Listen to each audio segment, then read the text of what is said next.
Hey friends, I want to talk about a book that had a really meaningful impact on me, which is probably one you haven't read. Maybe you have, but probably haven't read it. It's Plato's Theaetetus. This is one of the dialogues of Plato, and in it Socrates talks with Theaetetus, who, to my recollection, was a soldier and a mathematician, and they have an intense conversation about knowledge and epistemology and what we know and how we know. And I really fell in love with Plato when I was at St. John's. And to be clear, it's been many years since I've read the Theaetetus, but there's a specific passage I want to talk about that's had an enormous impact on me. I first read it as a freshman, which is when people read Plato, and then I reread it as a senior, I believe, in a preceptorial. There's 2 elective classes that you get at St. John's, one your junior year, one your senior year. It's called a precept, and you get 6 or 8 weeks to focus on one specific theme, or in this case, a specific book. And so we read the Theaetetus very slowly and talked about it as a group. And I think I liked it well enough the first time, but the second time I read it as a senior, it made a huge impact on me, and in particular, this specific passage. To give some context, when I was in high school, I was really interested in literature, and I wanted to write the great American novel. That was one of my ambitions, and then I kind of set that aside. And over time at St. John's, I got much more interested in philosophy, and in particular Plato. For a brief while, especially around this time, I was considering maybe going to graduate school to study Plato, to study classical Greek philosophy. I'm really glad I didn't do that. I think that would have been an error, but I considered it very strongly. Most of the people I really admired at St. John's were very into Plato, and pretty much everybody at St. John's is into Plato. But the peers that I had and the tutors that I had that I really looked up to were often very deep into Plato, and so I wanted to be like them, and I thought that's what that meant. Separately, I remember this is a bit of a tangent, but I remember talking about The Bear, which is, I think, a short story by Faulkner, in my senior seminar towards the end of the year. And there was just this question that my tutor, Mr. Barbera, asked about, like, hey, can you be a philosopher without going to graduate school? I forget how he framed it, but that question kind of came up in one way or another. And I realized, you can care about philosophy and wisdom without having an academic degree in it. And to some extent, that desire that I'd had kind of dissolved through that, where it's like, obviously I'm going to care about all of the philosophical questions I've cared about my whole life, but I don't need an academic credential to pursue that. I should live my life. And, reading things like Pierre Hadot was also helpful for that. And over time, having other examples of people to look up to that were living a really beautiful life, but weren't, obsessed with Plato or something, and hadn't gone to UChicago or some fancy school, helped me with that. So anyway, so the Theaetetus. So at this time, this is like November, December of my senior year of college, and I was like, should I go to graduate school? Should I study Plato? I don't know. And I think I had a bit of a insecurity in that the people I looked up to were so intelligent and so smart and so well read. And, at that point I'd read a lot of books, but I didn't feel especially intelligent. I didn't feel, I don't know what a word for it is, but something like acute intelligence, like being sharp. Some of my friends were just so sharp, and they could see very quickly what something was about and really understand it at a deep level and connect it to other things and see what the consequences were and develop their own original thinking about these things. And I felt slow, and I was starting to be able to connect ideas to each other and books to each other, but it felt very slow, and I didn't feel this facility with it and this ease and fluidity. And I saw my friends having, and they had just such incredible memories where my friends could remember so much about the books that they read and really relate them all to each other. This, what Adler calls syntopical reading, where you are connecting things at a thematic level, not just on the level of what is this particular author saying about this particular point, but how does this relate to the larger gestalt of justice or truth or free will or whatever it is. What do you think about that? How do these books and these authors help you to think about that? And what do you think from your own life? And I felt inadequate. I felt not good enough. And I certainly didn't have the emotional language that I have now, or the capacity to feel my own emotions and to understand my own internal experience to the degree that I do now. And so I felt inadequate, but in this sort of subconscious, semi-conscious way. And the way I experienced that was like, I'm not that smart, and other people are smarter than me, and they're better at thinking than me. And I don't know, but I feel really called to do this stuff. I wish I were good at this. It wasn't a great place. Now that I think about it, it didn't feel very good. And then I read this passage in the Theaetetus, and it's one that I'm sure I would have just passed through quite quickly my freshman year and not thought too much about it. But given that context, it had such an impact on me. And, this is to my recollection. I might be misremembering details about the dialogue because it's been so many years. But at some point, Socrates defines thinking as speech that the soul has with itself, asking questions and answering them for itself. And basically having a conversation with yourself is what thinking is. And this second time around in that context, that just blew my mind, because I was like, oh, if I think I'm not that good at thinking and I want to be better at thinking, then if this is what thinking is, if it's just having conversation with yourself, then I can get so much better at that just by talking to myself. If I talk to myself, if I have conversations with myself, if I ask myself questions and answer them, then I will be thinking, then I will get better at thinking. And this is a way that I can improve at thinking. I already knew how to have conversations. I'd been at St. John's for nearly 4 years at that point and had gotten quite good at having conversations. And I was like, oh, I just need to do that with myself.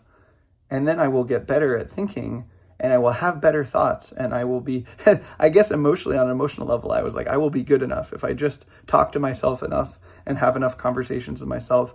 If I ask myself questions and answer them, then finally I'll be good enough. And that's, looking back on it now, that's sort of emotionally sort of sad that was the context it was built on. There were some assumptions in there, but I wasn't wrong like that. I think Socrates is really right. This is actually what thinking is in an important dimension. And I can and could and have and do get better at thinking by talking to myself, by asking myself questions and answering them. And that was a huge life-changing moment, even if I've since dissolved some of those assumptions and emotional beliefs that were implicit at that time. It's still true. This is kind of what thinking is. And I can get better at it and have more interesting thoughts by asking myself questions and answering them by talking to myself. And I remember that just blew my mind at the time. Really a life-changing insight. And then I tried to apply it in the coming months, and I ran into some difficulties. And basically I'd be like, okay, I think thinking is talking to yourself.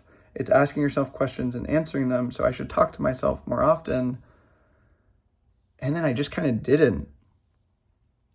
It's like, well, what's up with that? In retrospect, I think I did not have sufficient concentration power from a meditative, contemplative perspective to be able to sustain asking myself questions and answering them. I did notice that if I talked aloud, it was easier. If I went for a walk and literally talked to myself, then it was easier to sustain a conversation.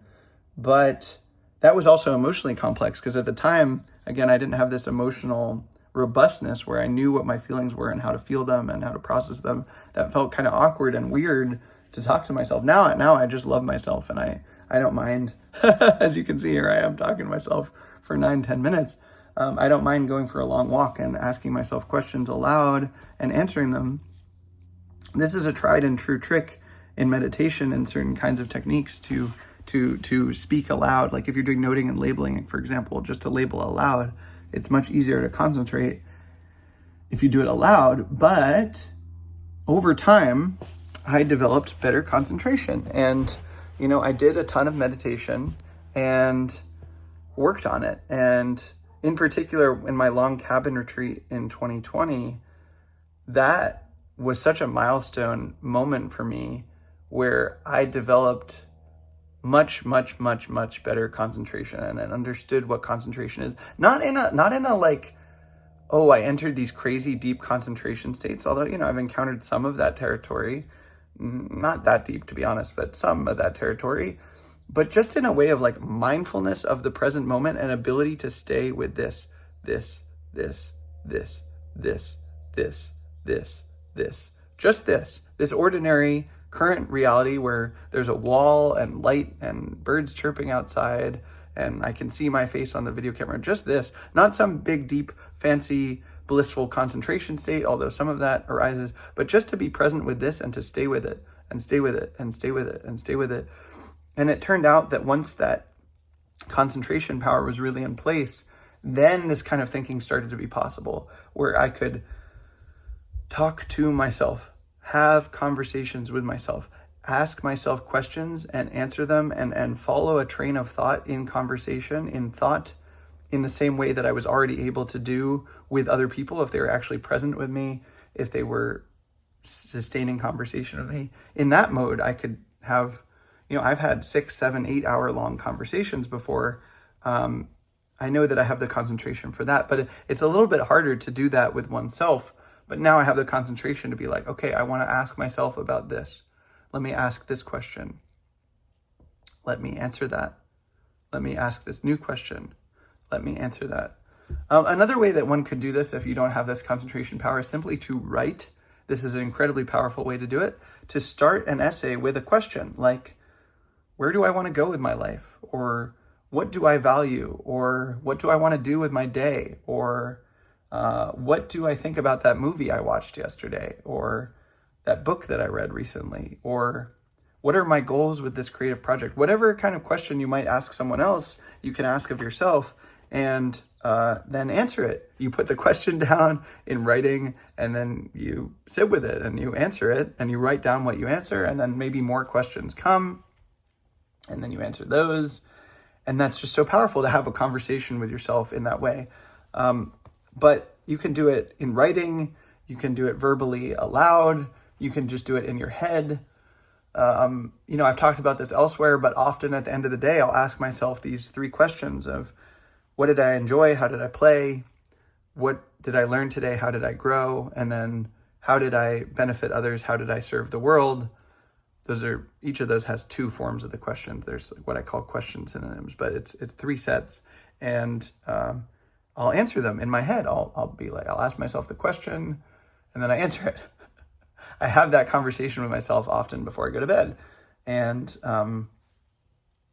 anyway, but Socrates says that's what thinking is. Thinking is asking yourself questions and answering. It's having a conversation with yourself, with your soul, and realizing that that's what thinking is, or that you can usefully see thinking that way, helped me to reframe my own experience with myself and to develop an intellectual life where I was not limited to reflecting on what other people thought or their books or their ideas or what other people said to me in conversation, but I could really start to investigate, what do I think?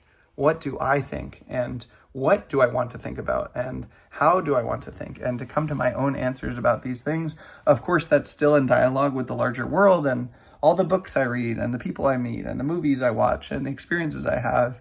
But it's also importantly in dialogue with myself. What do I think about this? And that over time took time for that to crystallize and become something I could base my intellectual life on, especially because I really needed to develop that concentration power to sustain conversations with myself, to not get distracted.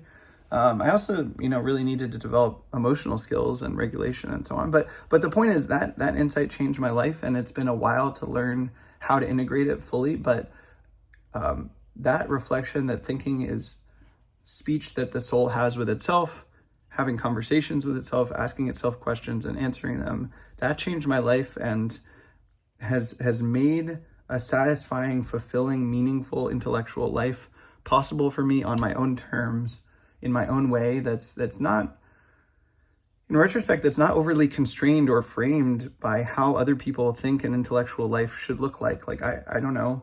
At the time, I thought intellectual life that was good was like having lots of thoughts about Platonic dialogues, and that's fine. I still love Plato, but that's not my goal in life anymore. And I get to think about whatever I want to think about. And sometimes I'll even ask, what do I want to think about today? I can ask myself that question and be like, well, I could talk about this or this or this or this. And then I get to decide. And then I get to talk about that and have that conversation with myself. And, in some ways I'm my own best conversation partner, and I enjoy the conversations I have with myself very deeply. And that's just so fulfilling for me, so fulfilling. And I think it also makes me a more vibrant, alive thinker and creator and writer and conversationalist, where I have this rich inner world that I can connect to my own thoughts and opinions and perspectives about so many different things, and then bring those to a conversation, or bring those to a novel that I'm writing, or bring those to a piece of art that I'm creating, or music, or whatever it is.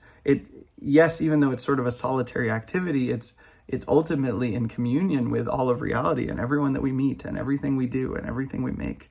So it's been so vibrant for me to have this relationship with thinking. I love conversations so much. I love talking to people, and how much joy it's brought me to learn how to have conversations with myself, and to see thinking in this way, to develop that relationship with myself, has been incredibly powerful.